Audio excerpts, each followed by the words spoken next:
Fala galera, beleza? Aqui é o Raidenks e bem-vindos a mais um vídeo do canal Aleatory Geeks. E no vídeo de hoje vamos dar continuidade à nossa série contando a história completa do mangá de Alita, Anjo de Combate, dessa vez no Gun Last Order. Esse vídeo é um compilado, onde reúno todos os 7 vídeos dos 6 capítulos que constituem o volume 1 desse mangá. Pois, como eu disse no vídeo do primeiro capítulo do Last Order, aqui nessa série irei trazer cada capítulo num vídeo curto, não apenas um vídeo longo com todo o volume. Então sempre que terminar os capítulos de cada volume, irei trazer um compilado com todos eles, para manter a frequência aqui no canal e também agradar o pessoal que prefere os vídeos longos. Esse volume se passa um tempo após os acontecimentos do final do mangá anterior, em que Galio morre sendo explodida pelo boneco bomba de Nova. Lembrando que aqui nessa série estamos desconsiderando os acontecimentos dos capítulos 52 a 54, pois são um final alternativo, que saíram esse ano e não condizem com os acontecimentos da continuação oficial Last Order. Nessa história, Galia é revivida por Nova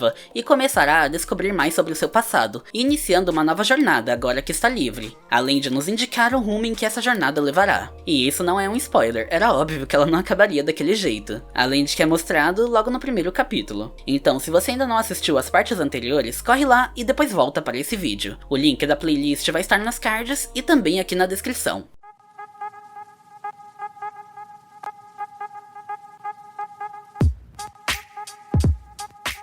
Gun Last Order, Volume 1, Capítulo 1A, Minha Primeira Lembrança. O capítulo começa nos mostrando um campo de batalha já devastado após o início de uma guerra. Galia ainda é uma criança. Ela acabara de escapar de uma explosão e é violentamente chutada por um soldado, ficando caída no chão, aparentemente sozinha, sem ter para onde ir, podendo apenas observar a destruição do ambiente que se sucedera dessa batalha. A cena corta para um cérebro começando a se regenerar dentro de um tubo com líquido restaurador. Se trata de Nova, em um novo laboratório. Ele comenta com seu atual assistente que, dependendo do estado em que estiver o cérebro, eles podem o restaurar completamente, se as proteínas que restaram não estiverem destruídas. Ele explica que as nanomáquinas podem ser analisadas, e através dessa análise, a sinapse pode ser reconstruída para recuperar toda a memória. Através desse processo, os conhecimentos e sentimentos que a pessoa teve antes de morrer podem ser completados mesmo se 40% do cérebro estiver destruído, e assim eles podem trazer as pessoas de volta à vida. Seu assistente diz que essa é a teoria de Karmatoron e lhe pergunta como ele está usando-a nesse projeto. Nova responde que há muitos usos para essa teoria, que nesse caso ele está usando-a para controlar as nanomáquinas dentro do cérebro. Nova diz que esse cérebro é particularmente interessante, pois as células parecem iguais às de um cérebro normal, mas elas são únicas, por estarem imersas em resina polímera e não em água, que essa resina pode endurecer instantaneamente, protegendo o cérebro de impactos ou calor. Ele nunca viu algo parecido, e acha que esse cérebro foi feito com nanomáquinas. Nova se pergunta quem poderia ter feito isso, e pensa sobre Ido ter a desenterrado no lixo em que ficou por 200 anos, e diz que a fonte original desse cérebro é um verdadeiro mistério. E a cena corta novamente para a infância de Gali. Ela se levanta após ser chutada, e comenta que a areia tem gosto de ferrugem. O soldado que a agrediu diz que provavelmente o gosto é de sangue, e lhe dá outro chute, enterrando seu rosto na areia novamente. Nisso ele nota que seu corpo é mecânico. Outro soldado vai até ela, afastando aquele que a agredia, e ajudando-a a se levantar. Ele a acalma e pergunta se ela quer voltar para sua família, lhe mostrando uma nave destruída. Ele diz para ela que se ela conseguir chegar até essa nave estará livre, mas lhe avisa que há muitas minas no caminho até a nave, e que se ela for uma garota má, explodirá, como o garoto da explosão mostrado anteriormente. Ele diz que tem certeza de que ela irá conseguir, e a manda ir. Gali tenta andar, de forma desajustada, mas acaba caindo após alguns passos. O soldado pergunta o que há com ela, a mandando andar novamente. Ela até tenta, mas acaba caindo outra vez, e os outros soldados começam a rir, dizendo que mesmo com o corpo ciborgue ela não consegue andar. E percebendo que ela não pode andar, o soldado diz que está desapontado, e aponta uma arma para a cabeça dela, já pronto para finalizá-la, a chamando de garota má. E quando ele dispara, é atrapalhado por outra garota, que empurra sua arma para o lado. acertando, o fazendo errar o tiro. Ela pede para ele parar, se opondo de forma ofensiva, gritando que ele sabe que a garota ciborgue não tem condições de andar, e diz que vai com ela.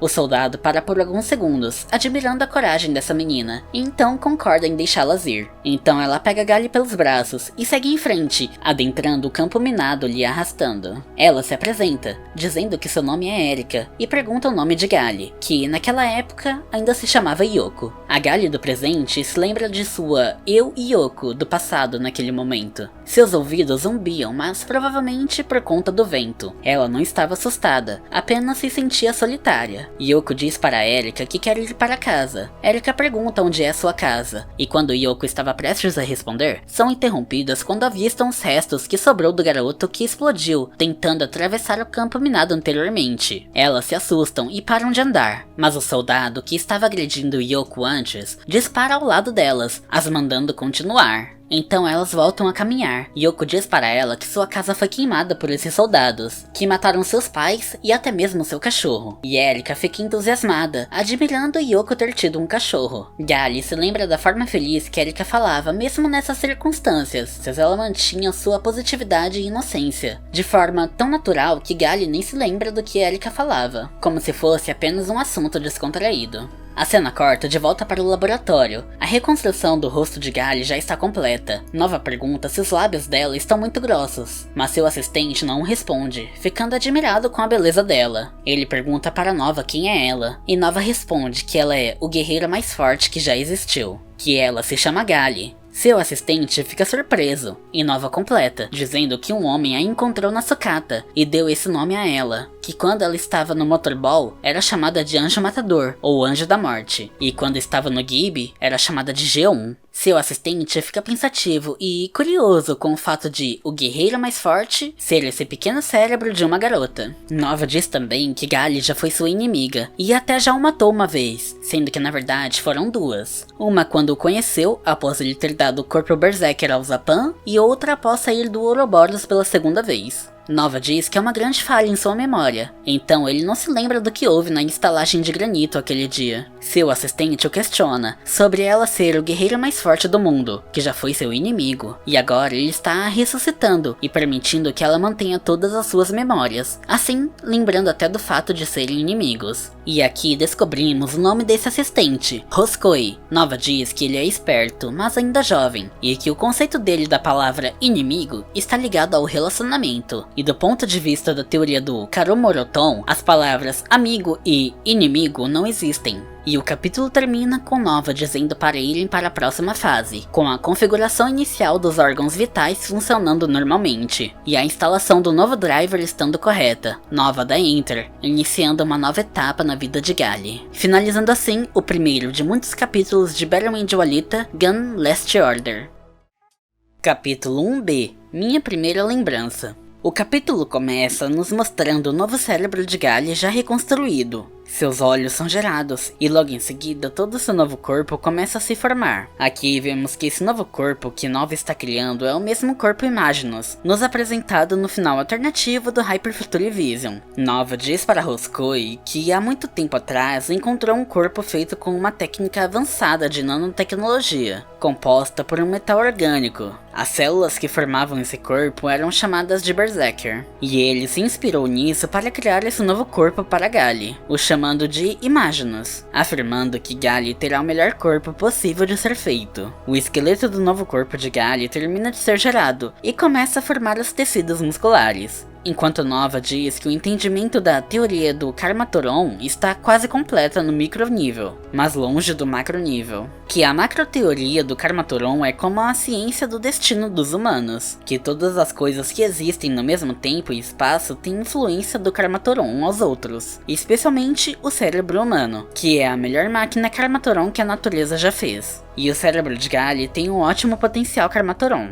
Nova diz que dará um corpo a esse cérebro, e o deixará ir com seu poder total, que todas as decisões e ações de Gally terão mudanças dinâmicas no Karmatoron ao mundo, e ele nem se importa se Galia o matar quando for ressuscitada. Roscoe o parabeniza, admirado, dizendo que nunca encontrou alguém que pensa como ele em Zalem. Nos é mostrado que esse novo laboratório de Nova fica em Zalem, enquanto Roscoe diz para Nova que, se ele morrer, irá continuar seu trabalho, completando a macro-teoria do Karmatoron.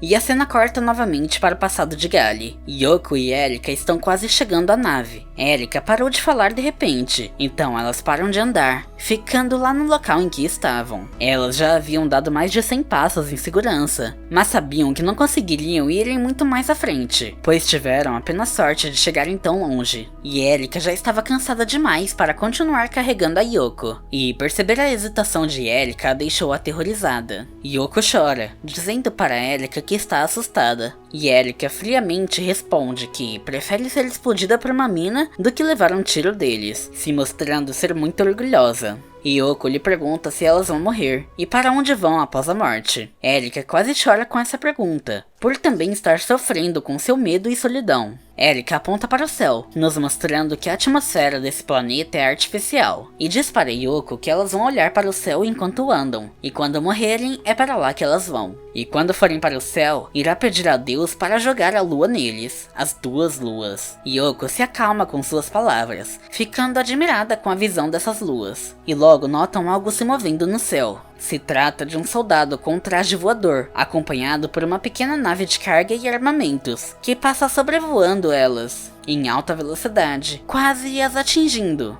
Yoko pensou que as luzes estavam caindo, e não se lembra de nada após isso. Esse soldado voador vai diretamente para cima dos soldados invasores, os atacando, e rapidamente arranca a cabeça do soldado que chutou a Yoko, com apenas um movimento rápido de sua lâmina. Seu superior, que mandou as garotas caminhar no campo minado, nem tem tempo de perceber o que aconteceu. Os outros soldados disparam contra esse guerreiro, mas ele utiliza do corpo que acabara de decapitar como escudo, e arremessa uma bomba, que explode o tanque dos invasores. O comandante dispara contra ele a queima-roupa, que se desvia girando seu corpo no ar, o desarmando com um chute na pistola, e tenta decapitar o comandante com sua lâmina também, mas ele consegue se desviar por pouco, tendo seu charuto cortado ao meio. E tenta socar esse guerreiro ainda no ar, mas ele usa o próprio corpo do comandante como superfície para girar seu corpo novamente, dando uma joelhada no rosto do comandante, seguido por um chute no seu torso. Mas o comandante consegue bloquear ambos os golpes, e quando o guerreiro tenta lhe atacar com a mão, o comandante pega seu braço, já achando ter vencido o confronto. Mas o guerreiro gira novamente, pegando a pistola do comandante, que ainda estava no ar, e colocando dentro de sua boca, explodindo sua cabeça com um tiro, e finalizando ao arrancar a mão do comandante que o segurava. Quando a luta terminou, Yoko pôde ver que se trata de uma mulher, tendo restado apenas essa soldada sozinha em pé, nos mostrando que esse foi o primeiro encontro de Yoko com um Panzerkunst.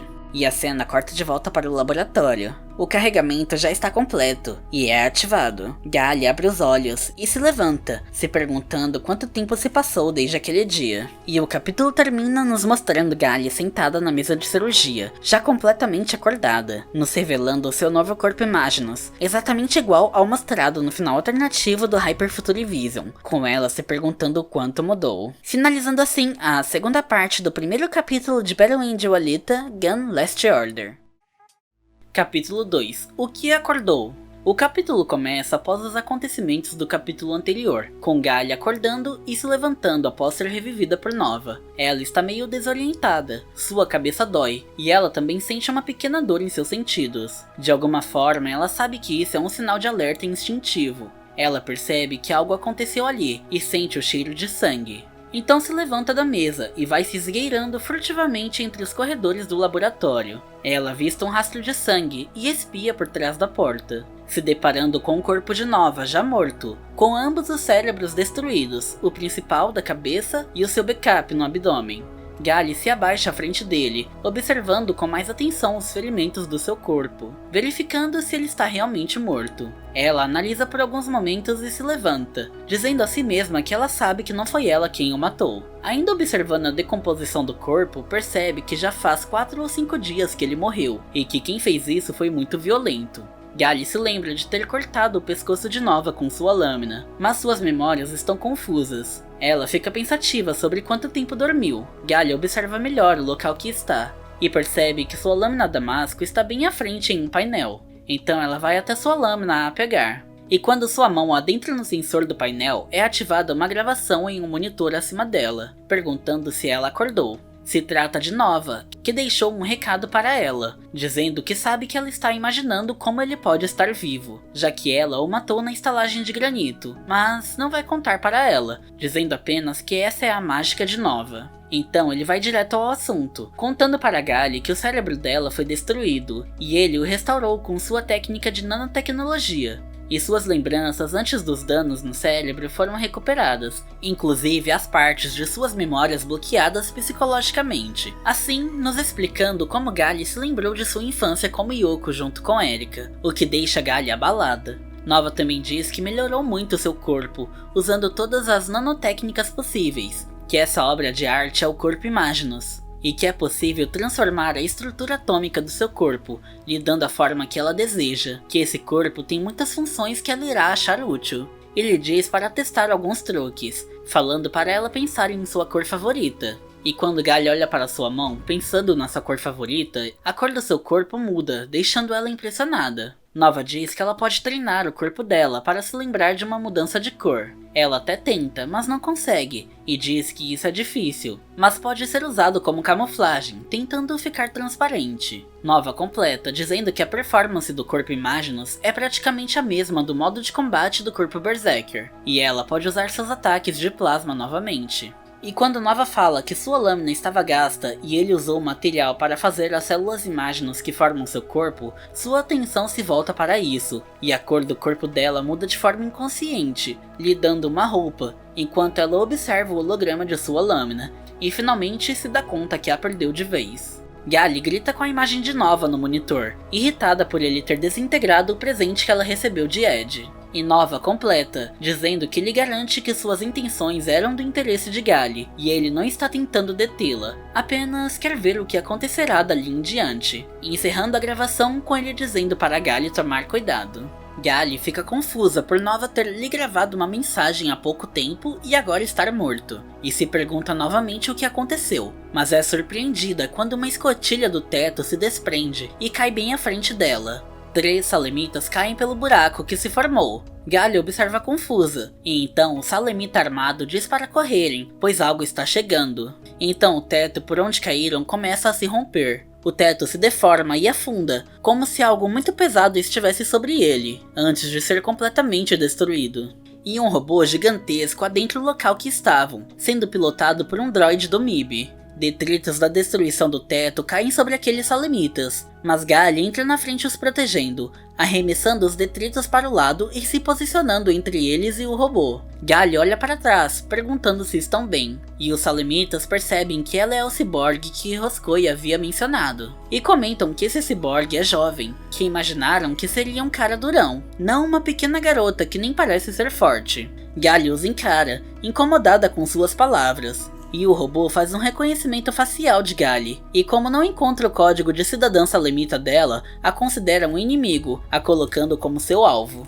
Um dos salemitas ordena que Gali destrua aquele robô, a chamando de ciborgue, o que incomoda Gali, mas ela decide ignorar, pois já imaginava que a essa altura o robô lhe atacaria de qualquer forma, então se coloca em posição de ataque. Os salemitas comemoram, achando que Gali acatou sua ordem, enquanto ela encara o robô, se preparando para o combate. Então Gali levanta um pilar de concreto que desabou com apenas um pé e o chuta, lançando ele contra o robô, o fazendo recuar com o impacto, impressionando a todos na sala. Gali diz para o robô que ela é um bom desafio para ele, e o robô se posiciona em guarda, já pronto para atacá-la. Os salemitas comentam sobre ela ser poderosa, então o robô lhe desfere um ataque com uma de suas patas. E Gali pensa ter se desviado com facilidade, saltando por cima da pata do robô, mas na verdade somente sua intenção se moveu. Seu corpo continuou parado, sendo atingido em cheio no abdômen, a enterrando na parede. Gali fica confusa, sem entender o que aconteceu, pois ela tem certeza que evitou esse golpe. Mas então ela coloca suas mãos na pata do robô e utiliza a técnica Hiruzen Aoen, que libera ondas de choque cíclicos na pata do robô, fazendo todo o corpo do robô vibrar em alta frequência, gerando um som ensurdecedor.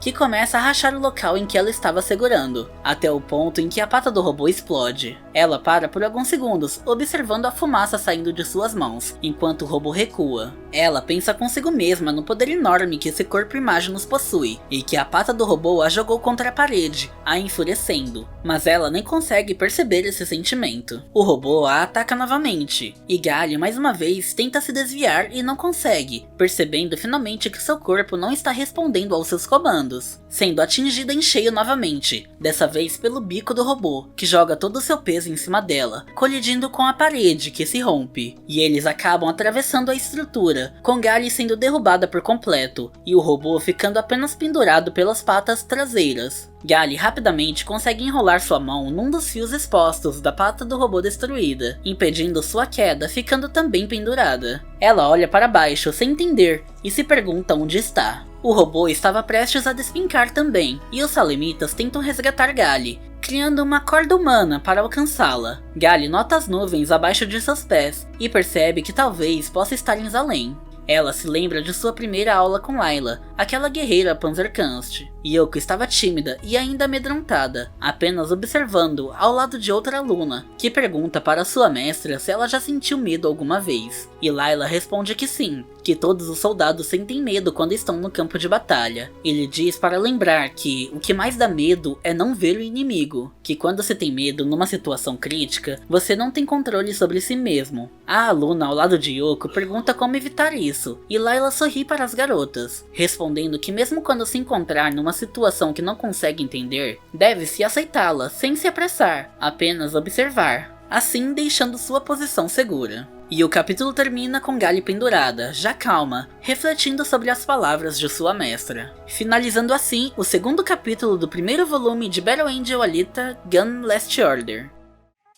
Capítulo 3. Não é um robô. O capítulo começa nos mostrando a cidade de Zalem no céu, que esconde o governante supremo, que mesmo os Salemitas não sabem nada sobre a construção dessa cidade. E agora Gali finalmente percebe que realmente está em Zalem. Ao aceitar que essa é a situação, Gali retoma o controle, então começa a girar rapidamente, enrolando o fio que a segurava em seu corpo, assim conseguindo facilmente subir até a base da pata destruída e se impulsionar para cima, passando pelo droid do MIB o ignorando, e alcançando o buraco na parede de Zalem feita pelo robô. Gali alcança o topo e gira seu corpo de cabeça para baixo, gerando uma pequena explosão com um golpe de seus pés, que destroem as pernas do robô que o seguravam, derrubando ele de vez no chão da sucatópole a vários quilômetros de altitude. Gali observa a visão lá de cima, se perguntando se essa é realmente Zalem, e imaginando se Lou está bem. Os Salemitas a parabenizam, lhe chamando de ciborgue novamente e mandando-lhes acompanhar. Gali apenas os encara e logo se impõe, dizendo que eles não entendem, que falam como se ela obedecesse comandos, e diz que ela é um ciborgue e não um robô. A Salemita que lhe estava dando ordens diz que sabe que ela tem um cérebro humano, mas o corpo dela é de máquina. Gali rebate, dizendo que é tão humana quanto ela. O casal pensa por uns instantes, e dizem que sabem que ela tem sentimentos, mas que ela não pode dizer que é humana, por não ter sangue em seu corpo. A mulher diz a Gali que se ela é humana, deve provar isso.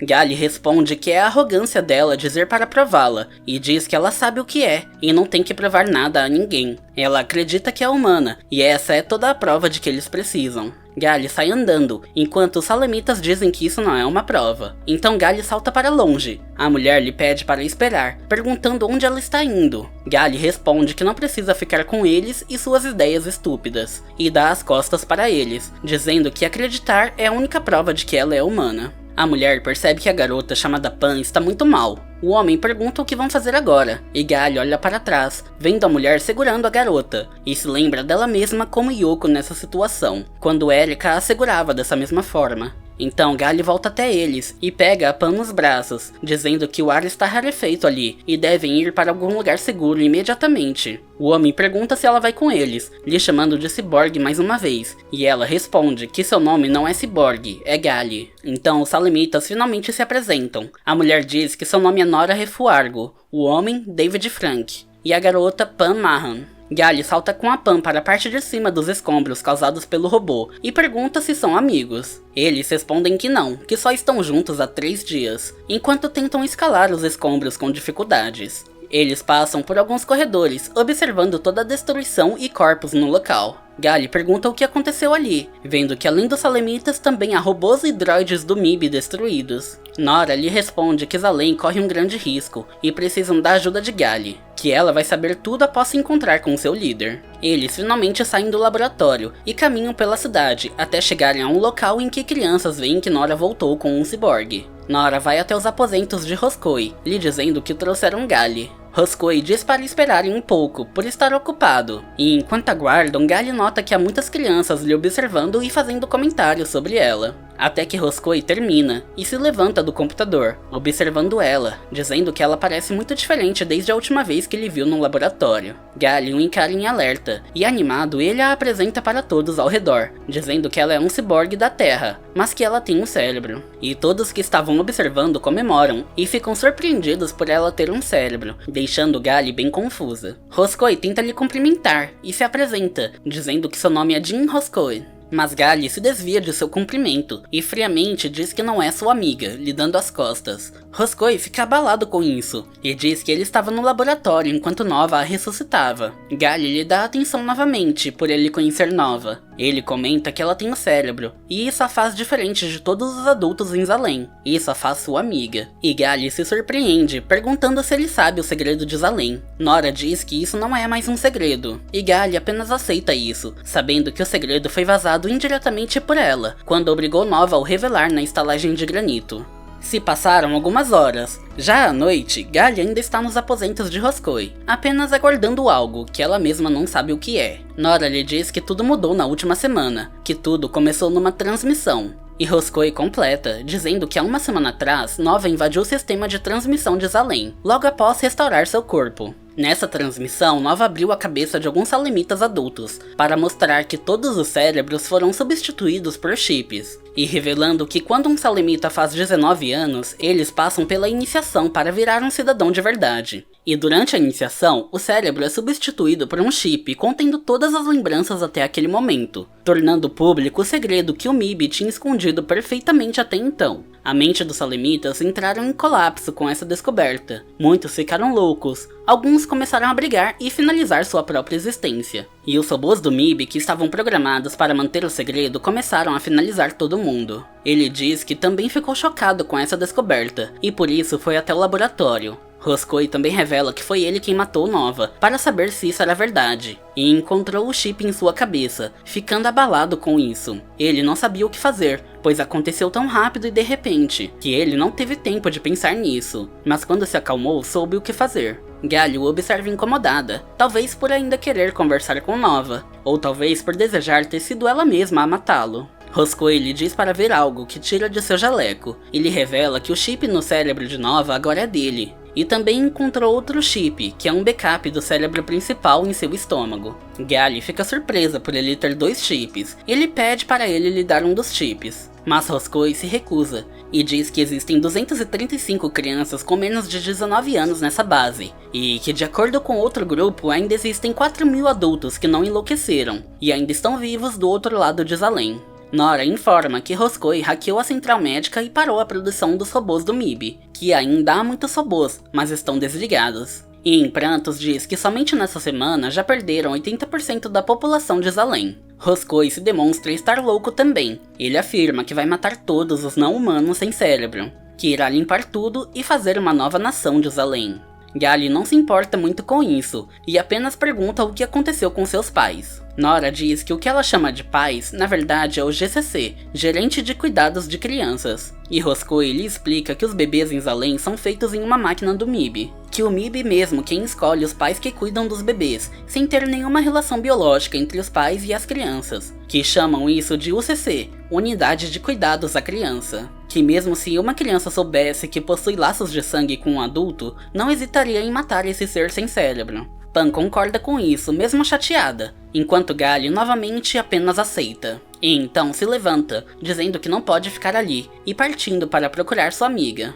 Gali diz que ela é uma cidadã salemita com um chip no cérebro, e que ela salvou sua vida. Que para ela não importa se uma pessoa tem um cérebro de verdade ou um chip, e isso não é prova de que elas são humanas. Pan observa aquilo, refletindo sobre o pensamento de Gali. Já Nora pergunta como ela define um humano. Roscoe lhe questiona sobre Gali estar lhe dizendo para confiar em alguém que não tem mais cérebro, apenas um chip, criado artificialmente, que pode ter sido manipulado. Gali se vira para eles, irritada, se perguntando se eles não entendem que mesmo pessoas com cérebro podem ser marionetes ou monstros, que as pessoas se perdem quando se contradizem ou entendem errado. A natureza humana é um estado que muda e se contorce o tempo todo. Então Gali abre as cortinas da tenda de Roscoe e parte, dizendo que isso é algo em que eles não acreditam, e que não fará nada por eles, mandando eles encontrarem as respostas sozinhos. Já um pouco distante, Gali caminha pela cidade, sem rumo, observando toda a destruição ao seu redor. Ela pensa sobre estar tudo louco, se perguntando o que acontecerá com os Salemitas e as cidades além. Mas logo chega à conclusão que isso não é da sua conta. Então Nora e Pan correm até ela, pedindo para Gali esperar, que responde que nada do que elas disserem a fará ficar. Nora diz que não irá pedir isso, que Roscoe lhe pediu para guiá-la. Gali não entende aquilo, mas também não a impede. Nora diz para Pan que ela não precisa ir junto se não quiser, mas Pan diz que quer. Roscoe e David estão ao longe observando as garotas partirem. David lhe pergunta se está tudo bem, e Roscoe friamente responde que pensou que Gali ficaria ao seu lado, mas ainda tem uma última esperança. David rebate, dizendo que se referia a Nora e Pan estarem indo junto, perguntando se é seguro e se eles não deveriam acompanhá-las. Roscoe responde que não é seguro e é melhor assim, pois Gali tem um forte senso de dever, então enquanto Gali estiver protegendo Nora, ela não será sua inimiga. E se Nora morrer enquanto estiver com ela, eles poderão culpar a Gali pela morte de Nora, fazendo com que Gali se sinta em dívida com eles, assim a mantendo como sua aliada, mesmo indiretamente. David percebe ali que Roscoe é louco e psicopata. E o capítulo termina com Roscoe dizendo que iniciará a aproximação da central médica do MIB no próximo dia, e que seus monstros estão prestes a nascer. Finalizando assim o terceiro capítulo do volume 1 de Battle Angel Alita Gun Last Order. Capítulo 4. Era o que eu esperava. O capítulo começa nos mostrando uma gravação de Nova, dizendo aos espectadores que chegou a hora do teatro de verdade, enquanto dezenas de salemitas despencam do céu. Nora está correndo em uma plataforma flutuante, alagada pelo sangue dos caídos, em direção a uma porta. Quando abre a porta, uma onda de sangue sai desse cômodo, a empurrando para trás, e Nora se depara com a imagem de seus pais abraçados, já em estado cadavérico, em pé em uma piscina de sangue, como se seus pais fossem a própria representação da morte. Nora acorda chorando, nos revelando que se tratava de um pesadelo recorrente que ela vem tentando esquecer. Nora cobre Pan, que ainda estava dormindo, e se levanta. E ao olhar para cima, se depara com Gali, chorando também, enquanto olha por uma janela. Nora se surpreende por ver um ciborgue chorando, e se pergunta o motivo. Gali logo nota que Nora acordou, e enxuga suas lágrimas, como se nada tivesse acontecido. E Nora também finge que não viu nada, apenas lhe dando bom dia, enquanto Gali salta para o andar de baixo, lhe chamando para tomar café da manhã. Nora fica tensa ao perceber que não deveria ter visto aquilo. E momentos depois, com Pan já acordada, as três estão sentadas, à frente de uma mesa. Gali lhes informa que encontrou comida enquanto elas dormiam, que ainda há muitas coisas que ainda não estragaram na cidade. Nora lhe pergunta se ela não come, enquanto Gali se delicia com uma barra de chocolate, dizendo que isso é o suficiente para ela, que precisa apenas de açúcar para o seu cérebro. Pan diz que quer chocolate também, e Nora a adverte, dizendo que ela deve se alimentar direito, enquanto Gali novamente olha para fora por uma janela, dizendo que a vista dali é linda, admirando que as pessoas de Zalem olham para essas nuvens todos os dias. Nora pensa que entendeu que o motivo de Gali estar chorando é essa bela vista, que ela não está acostumada a ver, e Gali começa a contar que há muito tempo atrás, ela conheceu um garoto que sonhava com essa visão, mas ele ficaria triste se visse Zalem assim. Nora de repente fica espantada, sentindo inveja e tristeza ao pensar que Gali já viu coisas que eles jamais viram, e desejando saber mais sobre Gali.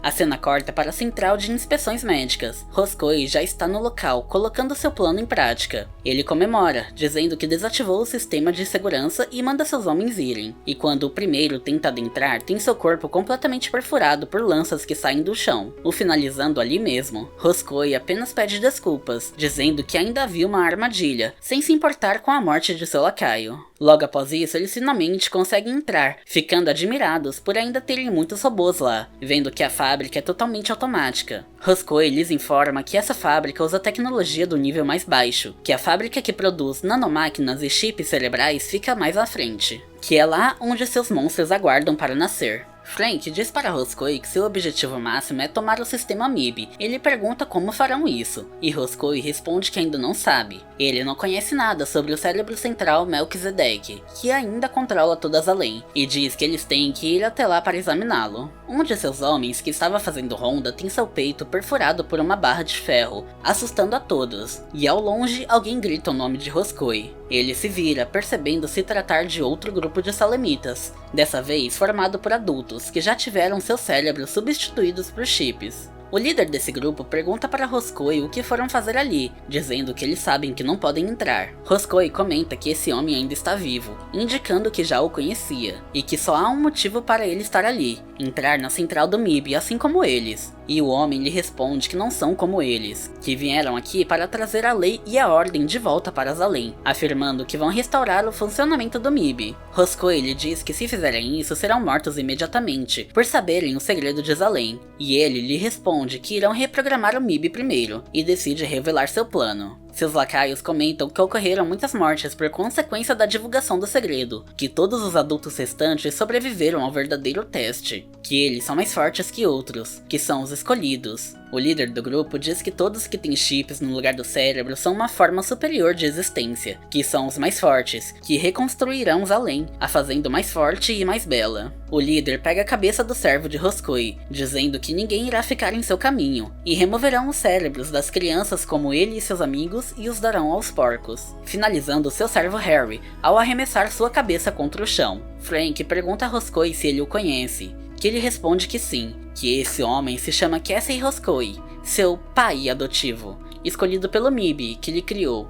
E a cena corta para as garotas novamente. Gally diz que vão descansar ali por um tempo, e pergunta se isso é um teatro. E Nora responde que sim, já tirando seus sapatos e começando a dançar balé, dizendo que atuar no palco era o seu sonho. Pan se impressiona com sua performance, enquanto Gally não se importa. Nora diz a elas que imagina se algum dia o teatro estará cheio de novo. Momentos depois, Nora senta ao lado de Gally e tenta puxar assunto com ela, mas Gally lhe ignora, prestando atenção em outra coisa. Nora se chateia, se perguntando se Gally a odeia, e Gally manda Nora sair de perto dela, se levantando rapidamente. E Nora percebe que Gally estava observando a aproximação de alguém, todo coberto, por detrás das cortinas. Gally diz que provavelmente é um inimigo, e nota o som e cheiro de metal enferrujado vindo daquele ser, percebendo que não é humano, e se perguntando o que um ciborgue estaria fazendo em Zalem. Essa pessoa se aproxima de Gally devagar, dizendo que está feliz e que valeu a pena ir até Zalem. Gally reconhece essa voz, e quando diz para ela que a conhece, a pessoa salta em direção a Gally, que faz o mesmo, se embolando nos panos que a cobria. As duas se atacam utilizando o Panzerkunst, deixando os panos completamente destruídos no ataque. Gally se afasta dela de forma defensiva, percebendo que ela quase lhe acertou um golpe. As duas param o embate, com os panos caindo à frente daquela pessoa, revelando realmente ser um ciborgue, com o corpo esguio, assim como o de Gally, mas coberto por partes de uma armadura robusta nas pernas e braços. Se trata de um Tand, um dos 12 androides clones de Gally feito pelo MIB. Gally vê que é uma remanescente da série GR, e comenta sobre ela ainda estar viva. As garotas perguntam o que está acontecendo, e se elas são irmãs. Gally responde que não, e a Tand diz que não se chama mais GR6, que seu nome agora é Seshes, que Gally pode chamá-la assim, e diz que já faz um ano que o Gib foi destruído, e que ela tem pensado muito em Gally. Gally fica abalada por ter dormido por tanto tempo, e Seshes diz para Gally lutar com ela, a chamando de original. Mas Gally vira as costas, a ignorando, dizendo para Seshes ir embora, pois ela não tem tempo para brincar com uma réplica, o que deixa Seshes frustrada. Ela diz que isso não é engraçado, enquanto saca sua arma das costas. Uma cópia da lâmina Damasco de Gally, mas muito mais robusta e destrutiva, com um foco em ataques pesados, totalmente baseada em um estilo de luta de força bruta, chamada de Lâmina Titã. Seshes mostra sua lâmina para Gally, perguntando o que ela acha, dizendo que é uma espada especial, feita de titânio cristalizado, que mantém o corte e nunca enferruja. Seshes lhe diz que esteve esperando para usá-la contra Gally e sua lendária lâmina Damasco. E como Gally não reage, Seshes pergunta se ela perdeu sua lâmina, e Gally responde, citando a lâmina Titã e dizendo que há inveja por isso. Seshes acha que Gally finalmente quer lutar, e parte para cima dela. girando sua lâmina em alta velocidade, dizendo que irá matá-la e se tornar real. Mas Gally apenas recua, se desviando por cima dos assentos do teatro, sem interesse na batalha. E quando Seshes ataca seus pés para a derrubar, Gally se desvia pulando. Mas o peso da lâmina gera uma força centrífuga que permite Seshes superar a velocidade de Gally por um instante, girando seu corpo no ar, lhe dando um chute na cabeça. Gally interrompe seu salto, se impulsionando para trás, a fim de desviar do chute, mas Seshes gira sua lâmina, acertando a parte de trás dela no abdômen de Gally, que consegue bloquear no último instante, ao colocar sua mão na frente da lâmina. Mas o peso do golpe, além de danificar sua mão, também desestabiliza o equilíbrio de Gally, e Seshes aproveita para girar novamente e dar um chute na cabeça de Gally, arremessando-a para longe, e completa com mais um golpe de sua lâmina, que Gally não consegue evitar. Após Gally conseguir se equilibrar novamente nos bancos, ela nota que seu ombro foi cortado, percebendo que a lâmina é realmente afiada, e que a Seshes está totalmente diferente do que era a série GR, quando ela enfrentou a GR2. E Seshes pergunta a Gally qual o problema, dizendo estar apenas começando. E quando estavam prestes a começar um novo embate, são interrompidas por aplausos vindo do camarote do teatro. Gally observa a figura lá em cima e comenta que é ele quem está por trás disso, que ela sabia que ele não desistiria tão fácil. E o capítulo termina nos revelando se tratar de Nova ainda vivo, ao lado de duas Tandes, a GR11 e GR12, e o Deckman número 100. Finalizando assim o quarto capítulo do volume 1 de Battle Angel Alita Gun Last Order. Capítulo 5. Me dê atenção. O capítulo começa após Nova ter revelado ainda estar vivo. Ele explica para Gally que trouxe as Tandes da série GR com ele para serem suas guarda-costas, que elas quem insistiram em lhe conhecer, após descobrirem que ela estava em Zalem. A GR12 disse chamar Zeewolf, e a GR11 Elf. Seus bichinhos que lhes acompanhavam, que Gally chamava de Kinji, se chamam Kimpo e Kimpi, e o Deckman número 100 apenas a cumprimenta, lhe chamando de mestre, talvez por ainda considerar Gally como a andarilha G1. Mas Seshes interrompe as apresentações, mandando todos eles prestarem atenção. Ela diz que irá destruir a original, já se colocando em posição de combate novamente. Então ela salta para cima de Gally, a atacando com sua lâmina outra vez. Gally diz que agora ficou com raiva, e consegue se desviar facilmente, mas não como ela esperava. Gally logo percebe que seu corpo não está obedecendo aos comandos novamente. Mas, diferente de quando ela enfrentou o robô do MIB, agora ela não ficava mais travada sem se mover. Ela apenas não consegue atingir a velocidade máxima, sentindo como se seu corpo estivesse escorregando. As gêmeas Zeewolf e Elf comentam que Gally não está se movendo bem, que o tempo de reação dela está alto, mas o corpo dela não está em boas condições. E quando falam sobre o corpo dela estar quebrado, Nova intervém, dizendo que é impossível o corpo Imaginus estar quebrado, e que ele o checou minuciosamente, e não havia nada normal. As gêmeas comentam que Gally é boa, que consegue antecipar e se esquivar com facilidade dos movimentos de Seshes, mas que Seshes não está lutando a sério, apenas testando ela. Seshes diz a Gally que ela consegue prever e reagir a todos os seus movimentos, como esperado da original. Pan, com medo, pergunta o que farão se Gally perder. Nora manda não dizer isso, que ela tem certeza que Gally irá vencer, mas no fundo está com medo também, pensando consigo mesma, que não sabe o que está acontecendo, mas pede para Gally não morrer, pois ainda há muitas coisas que ela quer aprender com ela. Nova interrompe a luta novamente, dizendo que há um ano atrás, quando o Gib foi destruído, ainda haviam 10 das 12 Tandes produzidas. Dessas, a GR2 foi derrotada por Gally e a GR10 derrotada por Furry, e a série GR desapareceu. GR6, agora Seshes, encontrou um novo significado para sua vida através das lutas.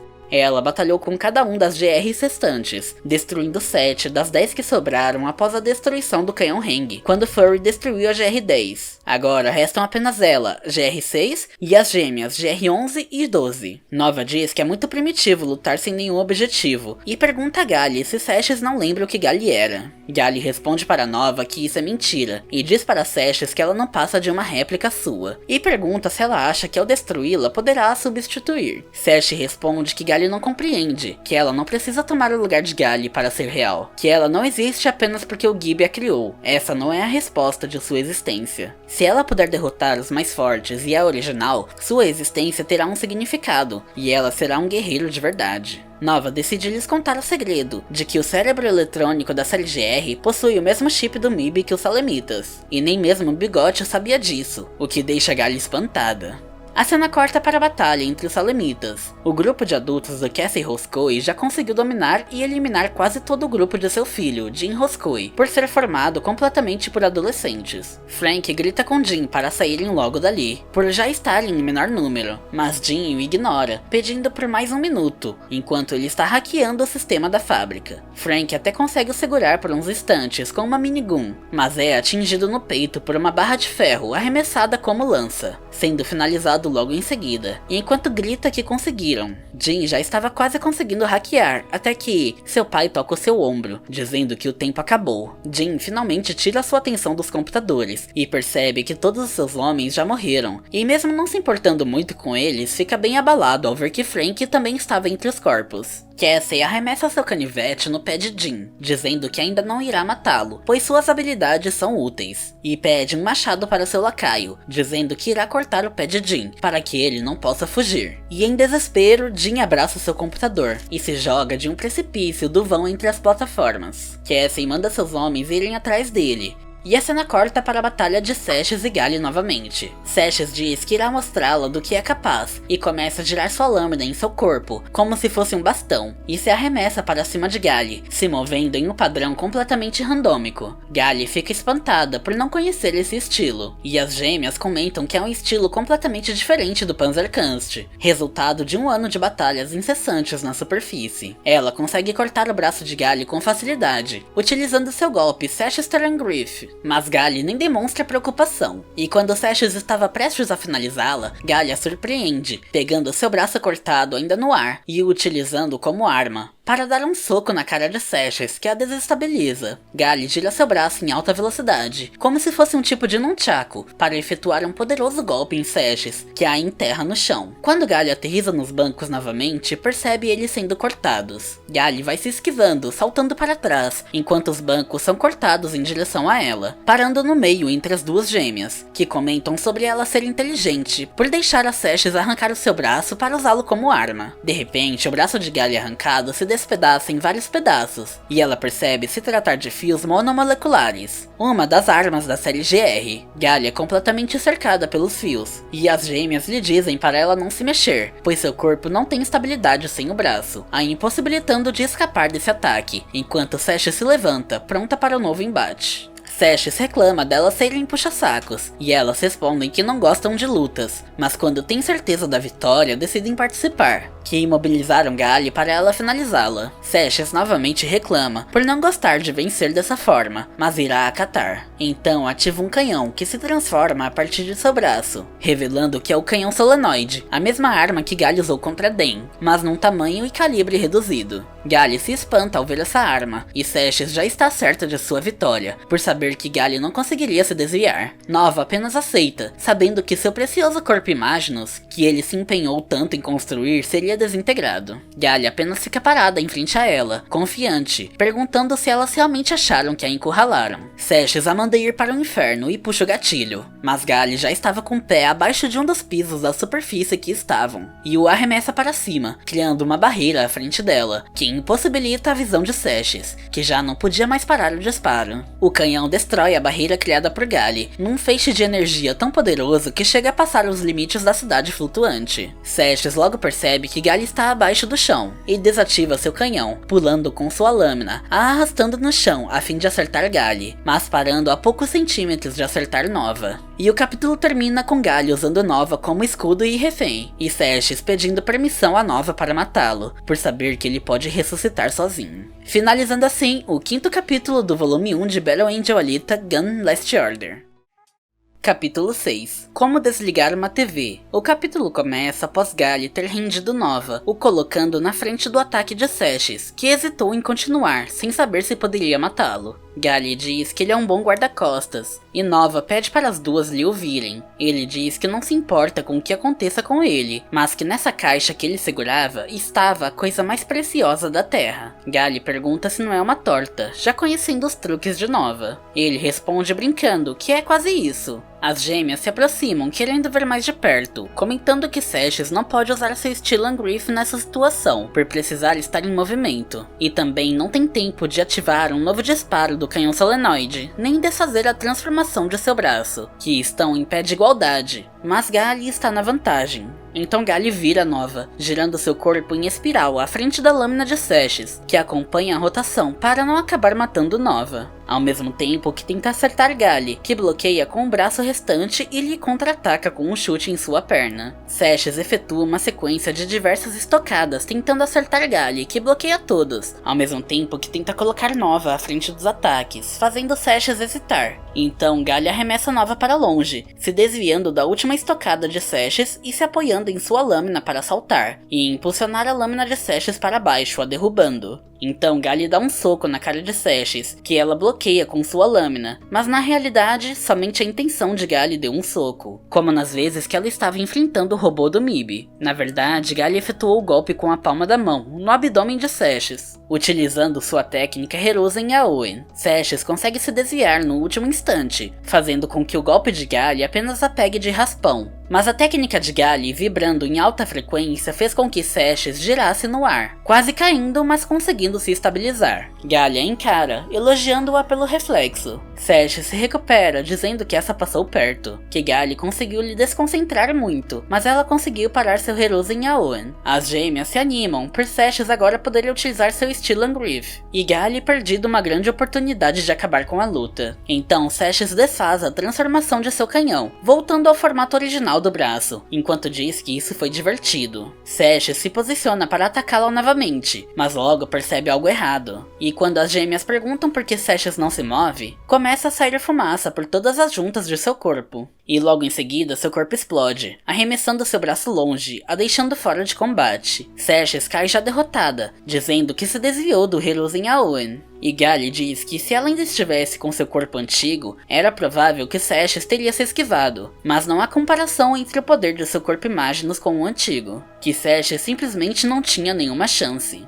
Que seu golpe nem foi perfeito, mas foi o suficiente. Gali encara as gêmeas, perguntando se elas querem ser as próximas, e elas respondem que não, já se rendendo. Seshes diz que seu poder com certeza era maior do que o de Gali, que não haviam chances de derrota, e pergunta como isso aconteceu. Gali pergunta se Seshes tem alguma lembrança de Marte, e Seshes não entende. Gali explica que eles só conhecem seu estilo Panzerkunst que ela mesma conhecia, quando atuava como andarilha no Gib, que esse estilo é incompleto, mas ela conhece mestres do Panzerkunst muito mais fortes do que ela, e completa que eles não sabem nada sobre seu passado, que por isso Seshes não sabe das habilidades inconscientes de Gali, que só agora ela está descobrindo seu passado, e que por isso ela perdeu. Seshes apenas aceita sua derrota, e Gali vira as costas, lhe dizendo que ainda assim seu Stellan Grief é muito bom, mas ela precisa melhorar sua defesa. Seshes irritada pergunta se Gali virou sua professora, e Gali responde que Seshes não é uma sombra dela, a mandando ser livre.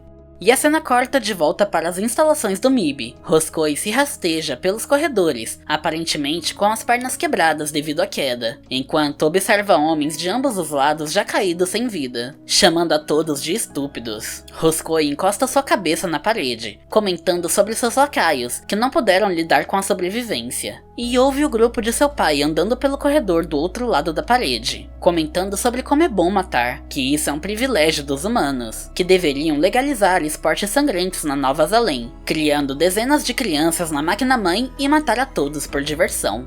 Momentos depois, Roscoe adentra outra sala, composta por um corredor enorme com milhares de casulos hexagonais. Dentro desses casulos haviam fetos e embriões humanos em formação, nos mostrando que essa sala é a máquina-mãe, onde Roscoe nasceu, assim como todas as crianças em Zalém. Ele observa os fetos com remorso, dizendo que aqui fora é horrível, e eles não sabem a sorte que têm em não nascer. E então continua caminhando pelo corredor, em direção a um painel. Roscoe chega até o painel e percebe se tratar de um órgão de DNA, em que a combinação dos códens é controlada por teclas, que baseado nas informações dadas por essa máquina-órgão, o óvulo é fecundado, criando um novo humano artificialmente. Roscoe admira seu criador, dizendo que antes só Deus tocava esse órgão, se perguntando quem o toca agora. Ele caminha até o banco de dados de DNA, o analisando e entende. que provavelmente tudo começou há 200 anos atrás, pois todos os dados de todas as pessoas nascidas em Salem nos últimos 200 anos estão ali. Tudo o que todos os salemitas fizeram do nascimento à morte está registrado ali, junto com todas suas características físicas e mentais, gerando previsões e resultados de como será o humano a nascer da combinação desses genes. Roscoe percebe que eles utilizaram espécimes humanos da Terra para manter o banco diversificado, e lamenta por um instante ao descobrir que ele é parcialmente feito por DNA do povo da superfície, mas logo se recompõe, observando os chips cerebrais de Nova, se perguntando se o banco cometeu um erro em não prever os genes de inteligência dele e de Nova, ou se o banco preveu, sendo essa situação já planejada, em que o resultado é além destruir os fracos. Roscoe decide verificar o histórico de Nova no banco, e fica horrorizado com o que vê. A cena corta de volta para o teatro, com Nova dizendo que acha que acabou, e perguntando a Sash se ela está satisfeita, enquanto as gêmeas a levantam e recolhem seus pedaços. Gally pergunta para Nova se o corpo que ela encontrou no laboratório era falso, e ele responde que não, que era ele mesmo, e começa a explicar que a primeira coisa que ele fez quando voltou para Salem foi criar um tipo de backup dele mesmo. Ele inventou uma técnica de código que lhe permite esconder sua memória, constituição física e todo o resto nas moléculas de ar. Se algo acontecesse com ele, essas informações estariam disponíveis em qualquer lugar que ele precisasse. Caso seu corpo morra ou seja danificado, as nanomáquinas em rede no ar imediatamente reconstroem seu corpo com perfeição. Nova completa, dizendo que na verdade ele se tornou imortal, que não há dano que ele não consiga reparar instantaneamente. Gally responde que isso é algo horrível de se acontecer a um humano, e diz para ele não esperar que ela se esqueça do que ele fez na superfície. Nova responde que é bom que Gally esteja falando por sua própria vontade, estando com a mente livre finalmente, e completa que ele não a ressuscitou esperando que não houvesse retaliação. E logo muda de assunto, dizendo que passarão pelo centro médico no caminho para o elevador orbital, que vão para a cidade espacial de Salem, Geru, e a convida para ir junto. Gally se comove, pensando sobre ir para o espaço, que o espaço é sua terra natal, mas especificamente Marte. Gally realmente cogita ir junto, desejando ver Gerda, a soldada que a resgatou, sua amiga Erika, sua mestra Layla, entre outros que fizeram parte de sua vida como Yoko, para ter certeza que o que ela se lembra é real, para ter certeza de sua memória imperfeita. Gally respira fundo e nega o convite de Nova, dizendo que tem que procurar seu amigo antes. Provavelmente fugia, pois ela estava indo encontrá-lo quando foi atacada e morta pelo boneco de Nova. Nova aceita a decisão de Gally sem insistir, dizendo que estão indo para o centro médico, e ela ainda é bem-vinda a se mudar de ideia, e comenta que a escada o esperou por décadas, e mais algumas horas de espera não irá o afetar, deixando subentendido para Gally que ele estará a aguardando. Ao perceberem que toda a confusão já estava resolvida, as garotas saem de seu esconderijo, e Nora pula nos braços de Gally a abraçando, comemorando por ela estar viva, dizendo que estava muito preocupada. Pan pergunta sobre o seu braço arrancado não doer, e Gally responde que não foi nada, o que as garotas discordam. Então o Deckman que acompanhava Nova lhes interrompe, chamando Gally de mestre. Gally responde para ele que seu mestre o abandonou, indicando para ele que agora está livre, e o Deckman responde que não, que ele é o Deckman número 100, que foi remodelado por Nova para atender às necessidades de Gally, particularmente em relação ao seu novo corpo, como se fosse uma forma de Nova dar manutenção ao seu precioso corpo Imaginus, mesmo sem estar presente. O Deckman pede para ser o seu servo, e Gally responde que ele parece mais um espião de Nova, o que deixa o Deckman chateado. Então Nora e Pan a advertem por ser muito dura, pedindo para Gally deixar o Deckman ser amigo delas. O Deckman lhe diz que seu novo corpo foi feito para diagnosticar e consertar o corpo Imaginus, ajudando-o a atingir seu nível máximo, e que ele pode restaurar o braço de Gally. Gally apenas aceita, de forma indiferente, como se não se importasse.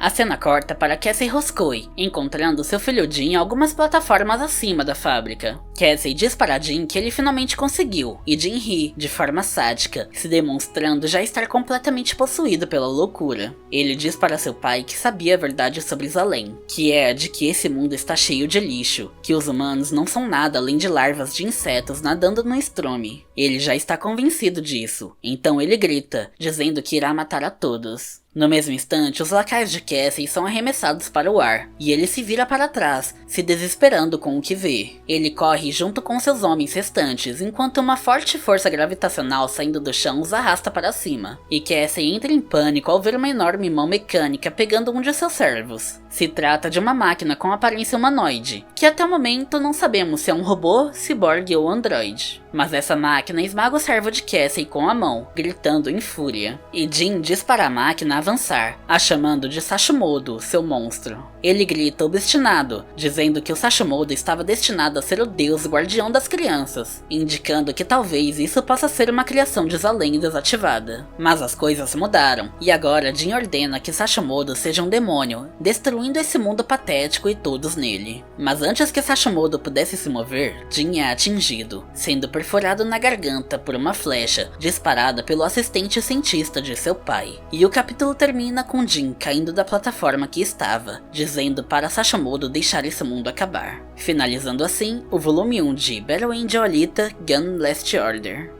O que acontecerá daqui em diante? Gali irá junto com Nova em uma nova jornada no espaço ou voltará para a Vila Alhambra se encontrar com Fugia? Esse foi o real fim de Roscoe, mesmo sendo apresentado como o possível novo vilão de Gali? Esse ser, Sashimodo, será uma ameaça real para Gali e Zalem?